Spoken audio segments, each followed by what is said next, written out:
네, 안녕하십니까. 청년대 사학과 청년 역사를 만나다 네 번째 시간으로 찾아왔습니다. 반갑습니다. 안녕하세요. 저번에 이제 한 세 달쯤 전에 3화를 녹음을 하고 이제 세 달 만에 계절이 바뀌었죠. 되게 선선한 가을이었는데 지금은 굉장히 칼바람이 몰아치는 겨울이 되었습니다. 오랜만에 찾아뵀는데 익숙한 목소리들이 들리실 거예요. 네, 저는 아무래도 기획자이자 진행자다 보니까 당연히 제 목소리가 들리실 텐데 이제 2회와 3회에 이제 저한테 도움을 주셨던 분이 찾아왔습니다. 네, 너무 감사드리고 지금 9시거든요. 9시 조금 지난 아침 9시 조금 지났는데 전날에 숙취를 무릅쓰고 와주셨습니다. 이제 자기소개 부탁드리겠습니다. 네, 안녕하세요. 전 남상백이고요. 자주 나오는 것 같습니다. 잘 부탁드립니다. 자주라고 하기에는 제가 자주 녹음을 안 해가지고 좀 힘들 수도 있을 것 같은데 지금 핸드폰 하시고 어 제가 이번에 이제 정한 주제는 어 청년 광화문에서 혁명을 만나다인데요. 저희가 이제 2년이 지났습니다. 2016년 10월에 이제 태블릿 보도로 공론화가 시작된 그 국정농단이 2년이 지났는데 사실 사고를 우려먹을 대로 우려먹긴 했죠. 네, 그만큼 되게 중요한 사건이기도 했고 어, 그 이후에 저희가 이제 생각할 수 있는 정치적 변화에 대해서 얘기를 해볼 필요가 있을 것 같은데 저희가 물론 국정농단에 대한 다양한 분석들 그리고 국정농단으로 비롯된 다양한 변화들에 대한 분석들이 이제 언론에서 쏟아져 나오고 있고 그런 팟캐스트는 아마 검색해 보시면 수십 개가 나올 거예요. 근데 저희 같은 경우는 이제 좀 역사적으로 생각을 해보자 라는 측면에서 제가 주제로 선정을 하게 되었고요. 우선 얘기를 해볼 거는 2016년, 2년 전에 우리는 뭐 하고 있었나로 시작을 해보도록 하겠습니다. 남성백 씨는 뭐 하고 있었나요? 고등학교 3학년이었죠. 저도 네. 마찬가지입니다.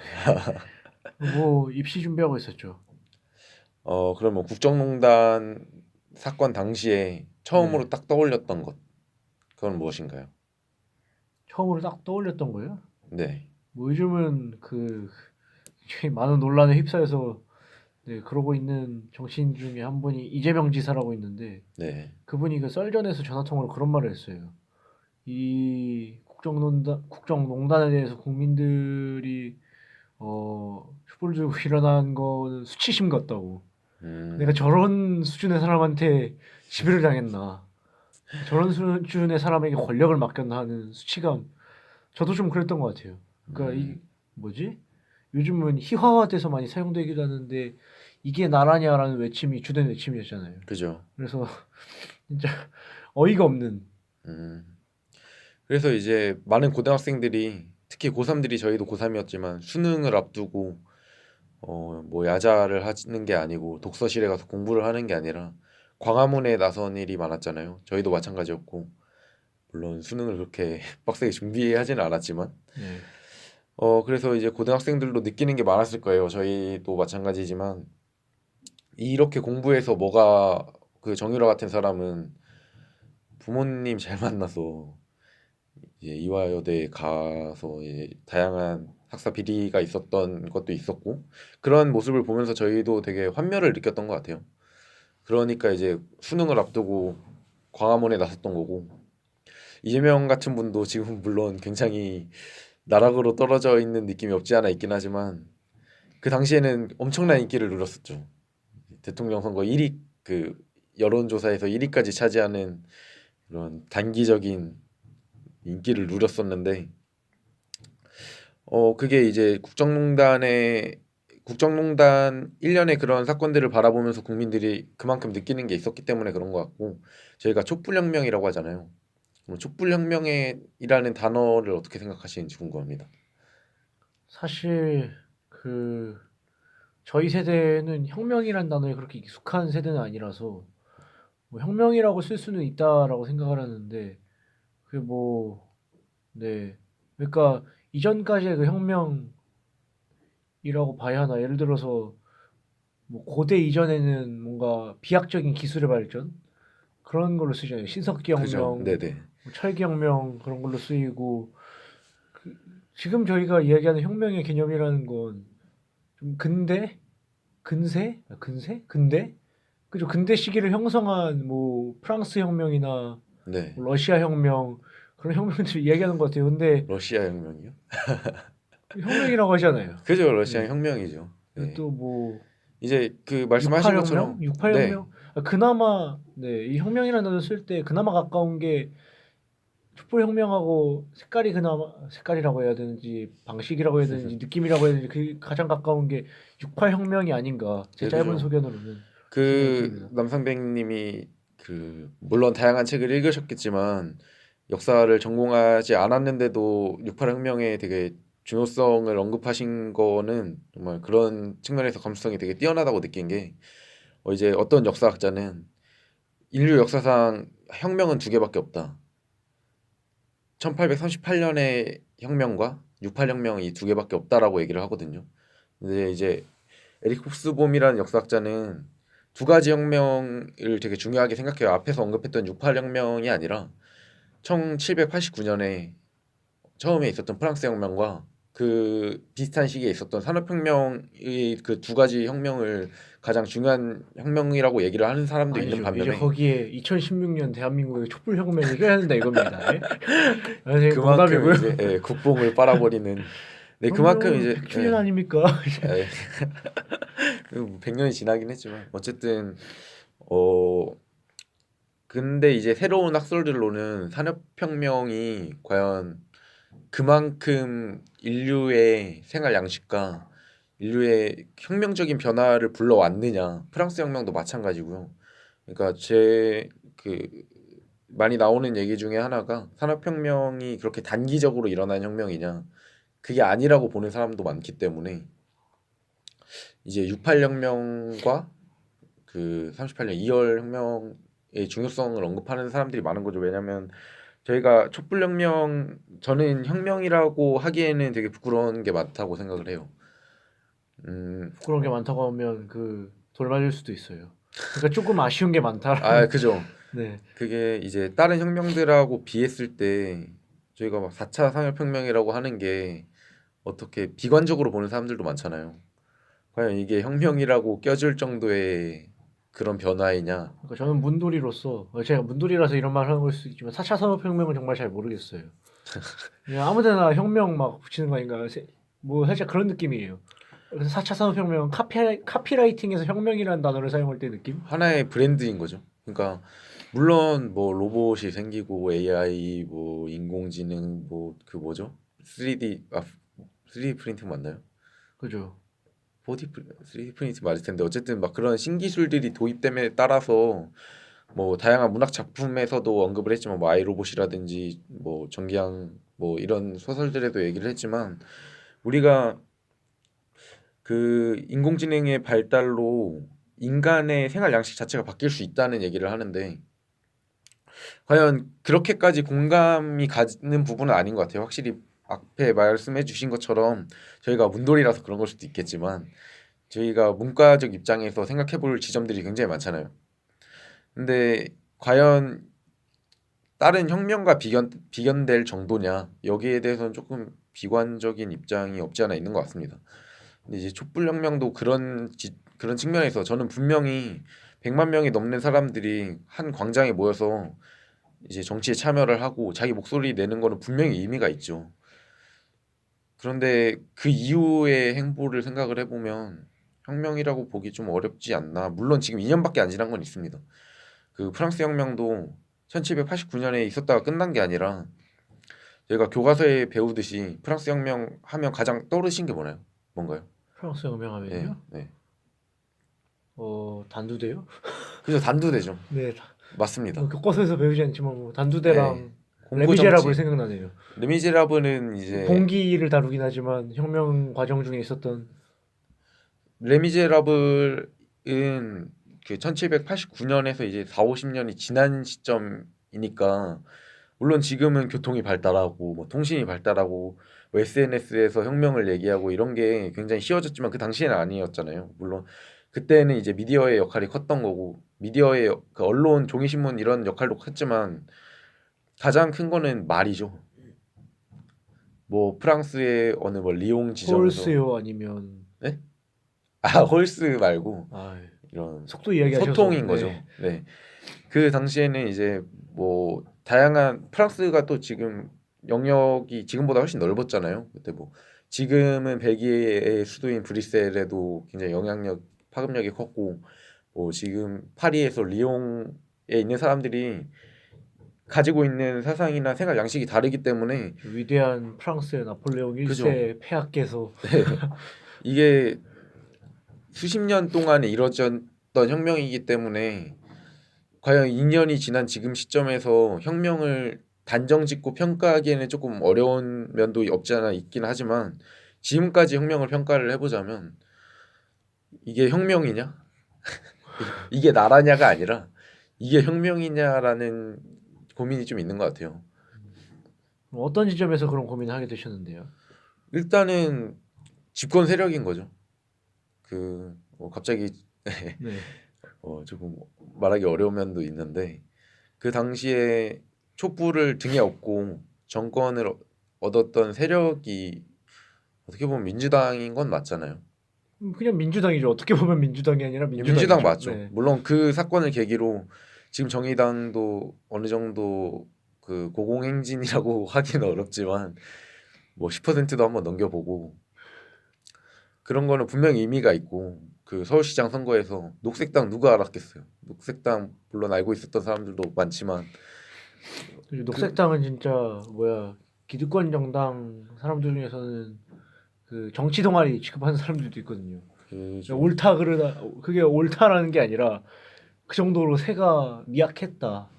네, 분명히 그런 촛불 그 혁명이라고 하기는 어렵고 그 집회 결과로 그 정치 권력에서 소외돼 있던 사람들이 되게 나아가는 계기가 됐던 건 맞는데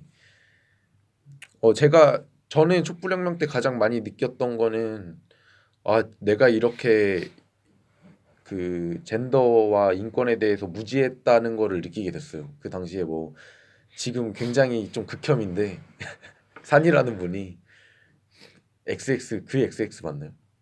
몰라요. 애초에 제가 힙합을 잘 모릅니다. 그리고 그쪽 뭐 분야를 잘 몰라요. 황배 씨가 아실 만한 거는 DJ DOC의 노래가 있었고 네. 저는 그리고 또 발언대에 올라서 제 기억에는 한 5, 60대 분이 발언대에 올라서 박근혜 뭐 XX년이다 이런 얘기를 했는데 뭐 거의 내려와라 발언 취소해라 이렇게 좀 반발을 하시는 분들이 있었어요. 근데 저는 거기에 대해서 공감을 못했거든요. 근데 저 사람들이 왜 저렇게 생각을 할까라는 고민을 계속 하다 보니까 개인적인 입장에서는 되게 그 사상적 그리고 생각의 변화가 컸던 건 사실이죠. 특히 젠더에 있어서 가장 컸던 것 같아요. 저는. 황백님은 혹시 그런 데서 어떤 감명과 느낌을 받으셨는지?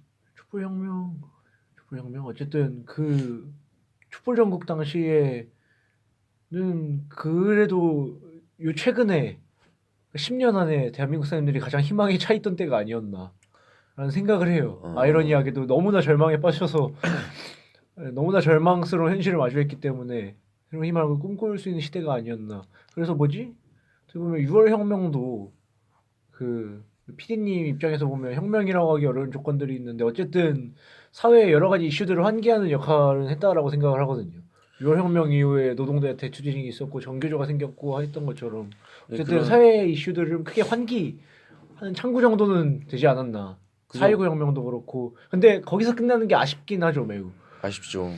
저희가 그 촛불 집회 이전에 얘기하지 못했던 것들 세월호라든지 사회적 소수자들 그 공장에서 죽어나가는 사람들에 대해서 얘기를 하면 얘기하기 힘들었던 것도 있죠. 저희가 뭐 그 당시에 어리고 무지했다는 것도 뭐 청소년 지도학과 입장에서 뭐 반박할 게 많겠지만 어느 정도 있다고는 생각하거든요. 그렇지만 그럼에도 불구하고 저희가 그런 얘기를 하면 물론 농담이 반 이상 섞여 있겠지만 황백님도 학교에서 노조다, 빨갱이다 이런 얘기 많이 들었잖아요.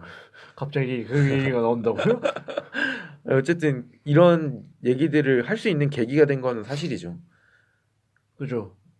근데 뭐지? 예, 항상 뭔가 혁명이나 큰 변화 이후에는 반동이라고 하는 게 따르는데 그 반동이 좀 심하게 있는 것 같기도 하고 저는 개인적으로 혁명이라는 거는 이 그 대부분의 사람들이 혁명 이전의 삶은 살지 못하게 되는 게 혁명이라고 생각하거든요. 혁명 어떤 이전을 잘 상상하지 못하게 되는 거죠. 음, 왜냐면 혁명으로 인해 바뀐 변화나 생활 양식들, 사고 방식들이 크게 변해서 예를 들어서 뭐 프랑스 대혁명 이전에 앙시eng 레짐에 대해서 저희는 알지 못하잖아요. 사실 상상하기도 어렵고 교과서에서 보기는 보지만 뭐 그 사람들이 비탄에 빠져 있고 고통받았던 것들을 보지만 잘 모르잖아요.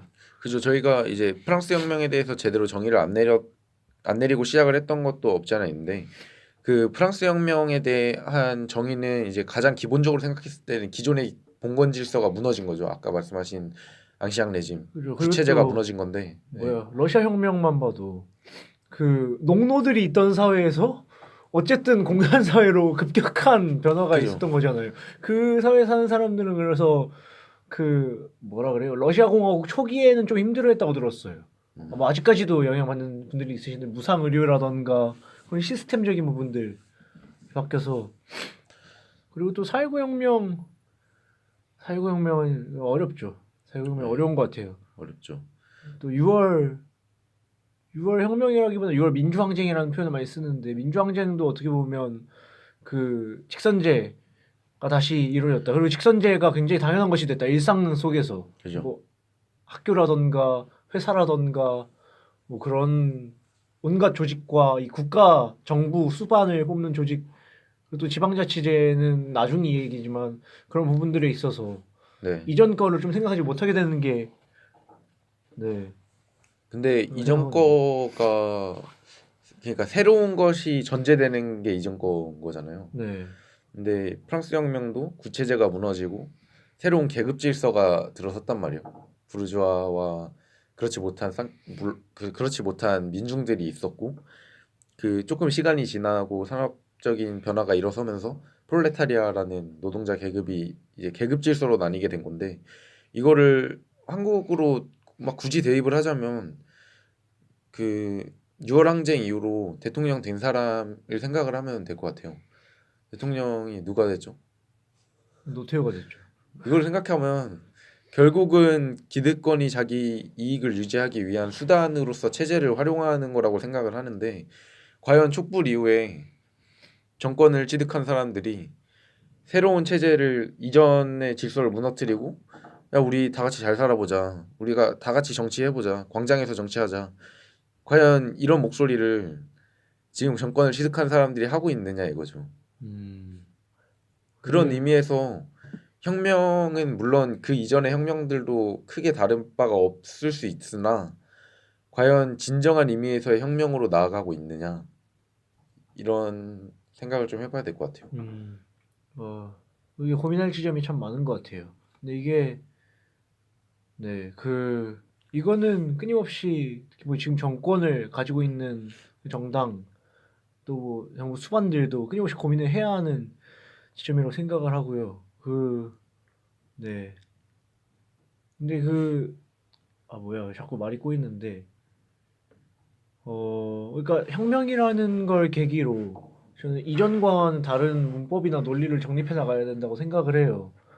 그러니까 네, 어쨌든 이전에 이 국가나 혹은 어떤 단체 혹은 그러니까 어떤 체제를 유지해오고 꾸려왔던 논리나 문법이 대다수의 국민들의 일상생활과 정서에 맞지 않았기 때문에 그 굉장히 짧지 않은 기간 동안 그 시위를 하고 표현을 하고 표출을 하고 대자보를 쓰고 시국선언을 했던 거잖아요. 그죠. 그러면 이제 다른 논리와 문법을 모색하고 고민을 해야 되는데 좀 그 지점이 조금 결여되어 있지 않나. 그러니까 결국은 어, 물론 이게 저도 그렇고 저희 이 대한민국 국민 대다수 분들도 그런 경제 성장에 대한 부분들 경제 성장의 논리에서 벗어나기 어려운 건 알고 있어요. 하지만 이전에 경제 성장만 이야기했던 이 대한민국 또 효율적인 경제 성장을 요구했던 정부 수반들에 의해서 어떠한 불이들이 자행됐고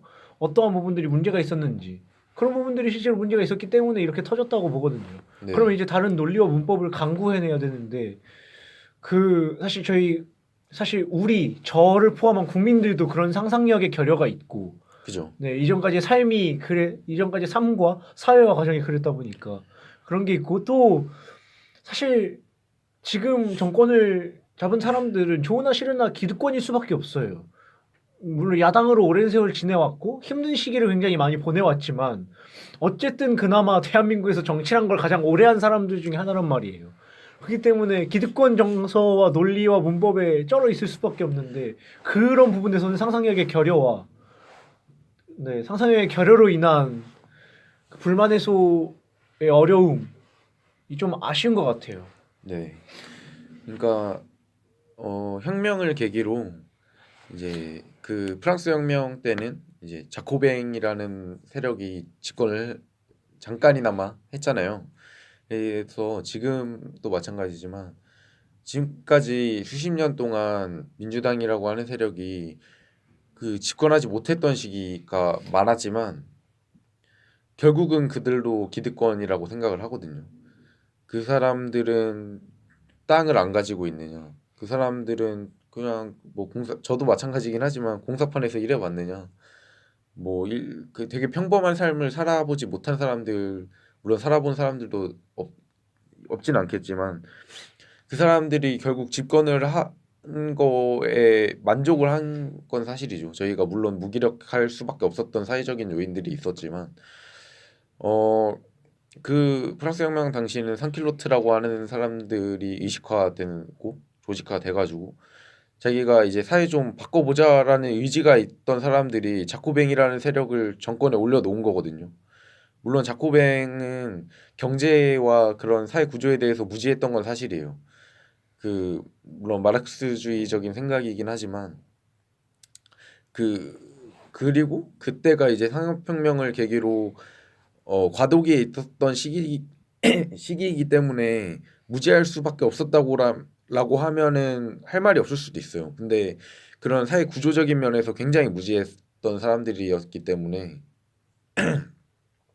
이 사람들이 가지고 있는 한계가 있는 거죠. 그 사람들이 공포 정치를 왜 했냐 그런 지점이라고 생각을 해요. 왜냐하면 정권을 잡은 사람들은 부르주아들인데 그 사람들을 지지하는 사람들은 일반 민중들이야.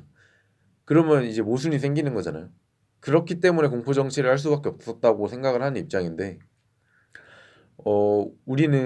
우리도 사실 크게 다르진 않잖아요. 우리는 민중으로서 민주당이라는 새로운 어떻게 보면 향수를 일으키고 그 10년 전에 향수를 일으키고 물론 저는 향수를 느낄 수는 없지만 향수를 느꼈던 486이라고 하는 세대 그 사람들은 이제 민주당을 지지를 했던 거고 그리고 평범한 민중들이라고 하는 사람들도 그 사람들을 기대를 했던 거죠. 야, 설마 그 정도로 노답이겠어? 이런 것도 있었을 테고 우리 좀 인간다운 삶을 한번 살아보는데 기대를 걸어보자. 새로운 세력에. 근데 그 사람들은 새로운 세력이 아니었던 거죠. 근데 그게 어떻게 보면 피로감 때문 같기도 해요. 피로감이요. 네, 그러니까 그런 사회의 모순을 끊임없이 마주보게 된다는 거 굉장한 피로감과 그런 심리력이라던가 좀 그런 부분들을 촉발한다고 생각하거든요. 그런 무슨 네. 말인지 이해되시나요?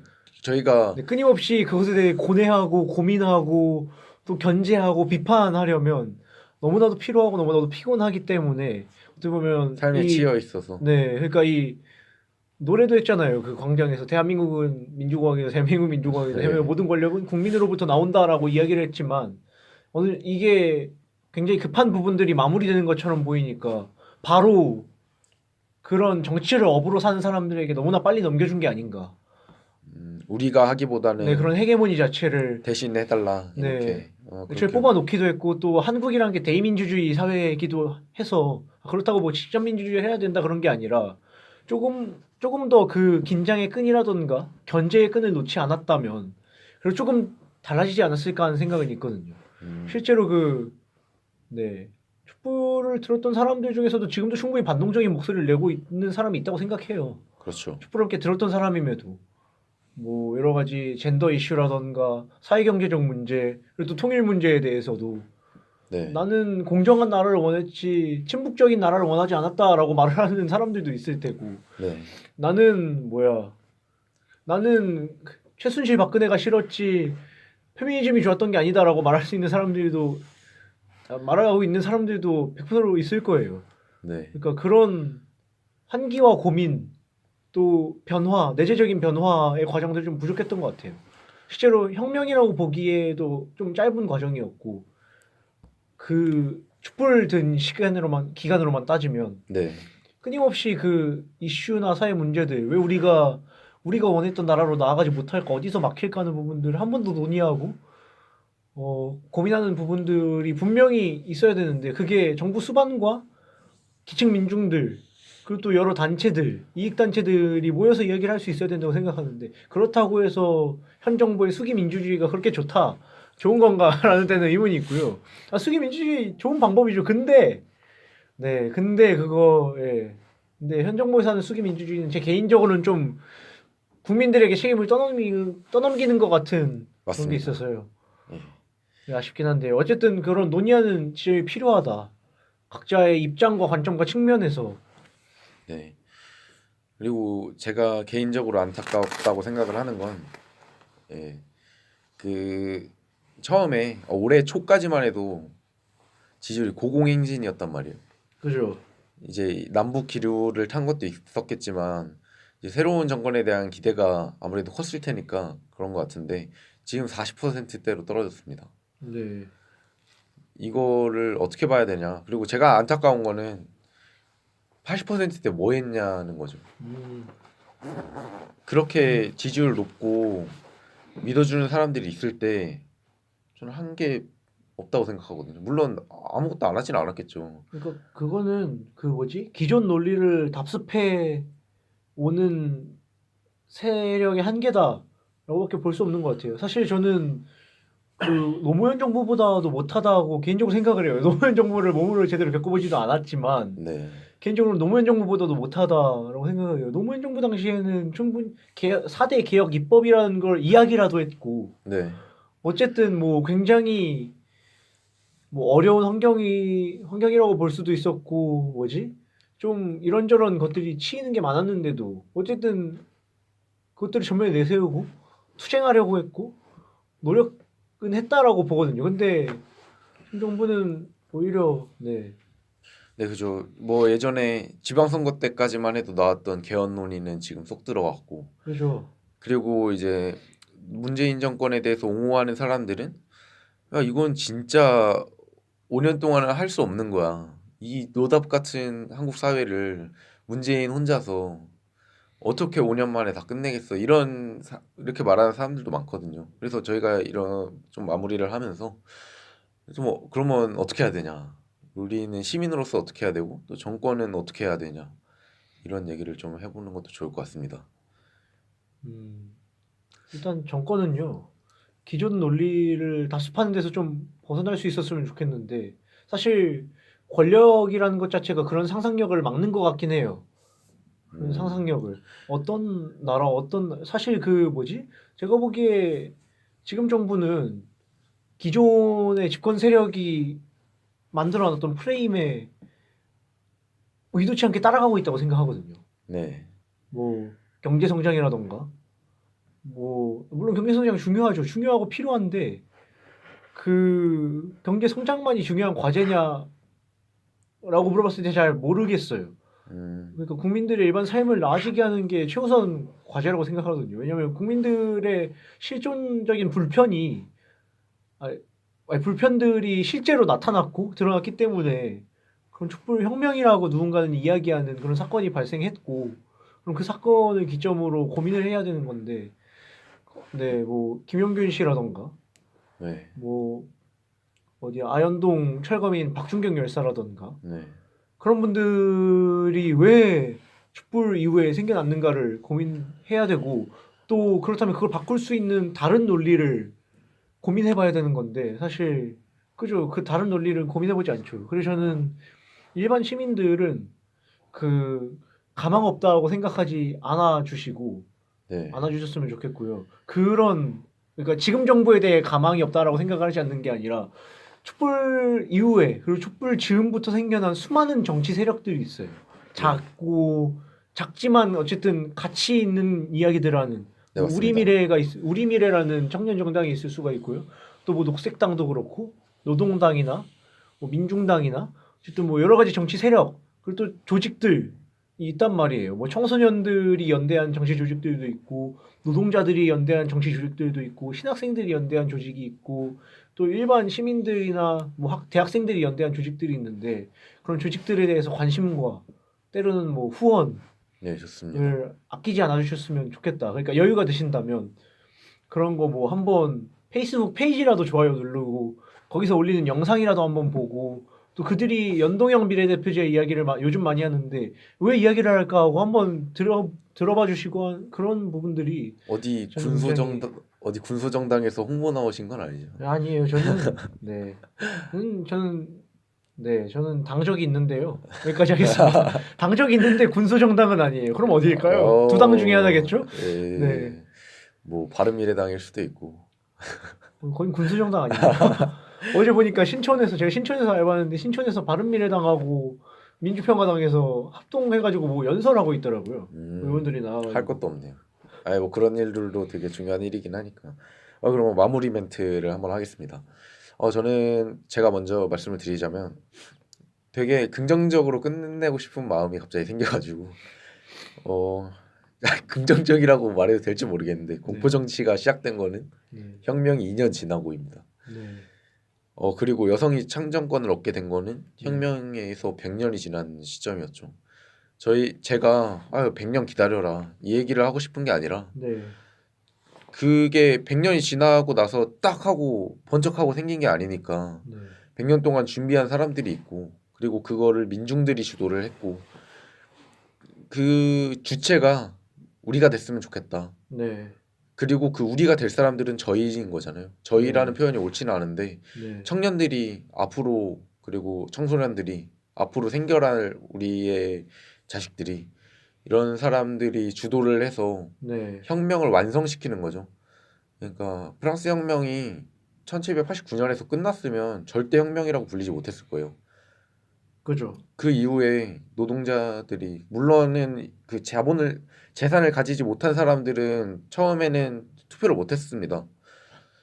그런데 이제 시간이 지나고 싸우는 사람들이 있었기 때문에 재산을 가지 못했던 민중들도 참정권을 얻게 된 거고 네. 여성이 참정권을 얻게 된 거고 이런 점진적인 혁명에서 점진적이라는 표현이 맞는지는 모르겠는데 네. 어쨌든 그런 변화들이 100년에 걸쳐서 있었기 때문에 네. 그리고 그 변화는 아직도 있습니다. 1789년에서 시작된 변화가 프랑스에서 그 바스티유 감옥을 침략 어쨌든 거기를 장악을 하게 되면서 시작된 변화가 현지 진행형이라고 생각을 해도 좋을 것 같습니다. 네, 이렇게 마무리를 하겠습니다. 네. 네, 뭐 어쨌든 촛불혁명 이후로도 촛불 그 전국 이후에 어쨌든 사회는 반동의 물결도 크긴 크지만 변화하고 있고 또 무엇보다도 변화를 요구하는 사회가 됐다라고 생각을 하거든요. 네. 좀 더 적극적으로 그 때문에 피곤해서 피로감 때문에 백래시가 일어나고 있기도 하지만 그래서 아예 의미가 없는 일은 아니다. 네. 마무리 되신 건가요? 네, 네, 그러면 저희 청년대 사학과가 맞나요? 사회학과 아닌가요? 어쨌든 제가 생각하기에는 뭐 역사가 거기서 끝나는 게 아니라고 생각을 하기 때문에 이렇게 주제를 준비를 해봤고요. 혁명 얘기가 좀 적었다라고 생각을 하신다면 이제 댓글로 남겨주시고 네. 제가 너무 준비를 욕하지 해서 말아주세요. 그리고 네, 뭐 이 새끼들 뭐 하는 새끼들이냐 이렇게 욕설을 하면 안 되는데 어쨌든 이렇게 마무리를 해보겠고요. 네, 다음 회가 또 3개월 뒤에 준비가 될 수도 있는데 네, 그때 뵀으면 좋겠습니다. 네, 여기까지 청년대사학과 4회였습니다. 네, 고생 안녕히 가세요. 많으셨습니다. 네.